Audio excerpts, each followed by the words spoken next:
முப்பாட்டன் முருகன் என்று முதலாக வேல் தூக்கியது நீங்கள். அப்பொழுது எதிர்த்து கலகக்குரல் பேசியவர்கள் எல்லாருமே பின்னாடி தமிழக முதலமைச்சரும் அந்த வேலை எடுத்தார், எதிர்க்கட்சி தலைவர் எடுத்தார். இன்று விஜய் வரைக்கும் அந்த வேலை தூக்கிட்டு இருக்கிறார். இந்த பக்கம் என்ன சொல்கிறாங்க, நீங்கள் இந்துத்துவா ஆர்எஸ்எஸ்னுடைய கையால் அப்படின்னு ஒரு முத்திரை வருது.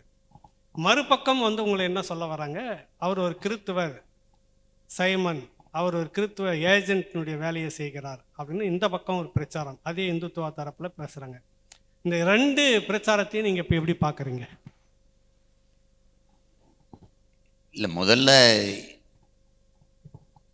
இங்கே ஒரு கேள்வி, நாங்கள் இந்துக்களாக இருந்தோமா இந்துக்களாக ஆக்கப்பட்டோமாங்கிறது தான் நமக்கு முன்னாடி இருக்கிற கேள்வி. இப்போ இதில் என்ன அப்படின்னா, கிறித்தவம், இந்த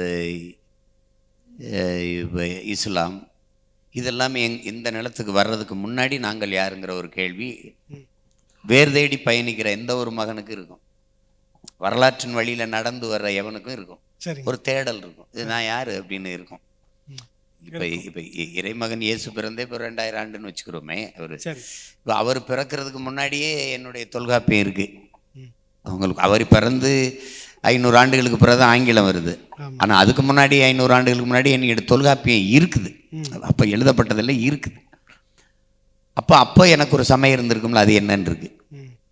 இப்போ இப்படி பாருங்க, பாரத போர் நடக்கும்போது கிருஷ்ண பரமாத்மா அர்ஜுனனுக்கு போதிச்சது, உபதேசம் பண்ணதுங்கிறாங்க. போதிச்ச கருத்துக்கள் தான் பகவத்கீதை. அவர் இந்த பாரத போர் நடக்கும்போது போரில் காயம்பட்ட மக்களுக்கும் இந்த போரில் காயம்பட்ட வீரர்களுக்கும் வண்டியாக சோறாக்கி கொண்டு போட்டால் பெருஞ்சோற்று உதயன் இளைஞர்லாதன்னு இருக்குது, பாக்களே இருக்குது. அப்போது போர் போடும்போது சோறு போட்டான்ல என் பாட்டேன், அவன் எந்த சமயத்தில் இருந்திருப்பான்? அதுக்கப்புறம் போதிச்சது பகவத்கீதையாக வருது. அப்போ அவனுக்கு ஒரு வேதம் இருந்திருக்கும்ல.